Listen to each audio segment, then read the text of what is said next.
Oh, di ba kanina nag-Facebook ka? Oh, ngayon nagti-TikTok ka naman. Alam mo, pareho tayo. Ganyan ang ginagawa. Kasi, ang sarap-sarap kaya mag-Facebook saka mag-TikTok, no?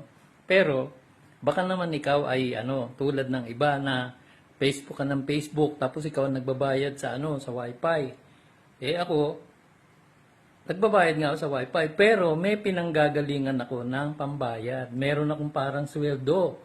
So, kung ikaw ay nagti-TikTok at nagpe-Facebook, pero wala ka namang sweldo, hindi ka sinisweldoan ni TikTok, hindi ka sinisweldoan ni Facebook, kawawa ka. So, wag kang magmartir ngayon. Ang uso ngayon, magpe-Facebook ka na, tapos magti-TikTok ka pa, di ang sarap-sarap, di ba? Pero, may kita, no? So, tulad ko, alam mo ba na ang laki-laki ng kinikita?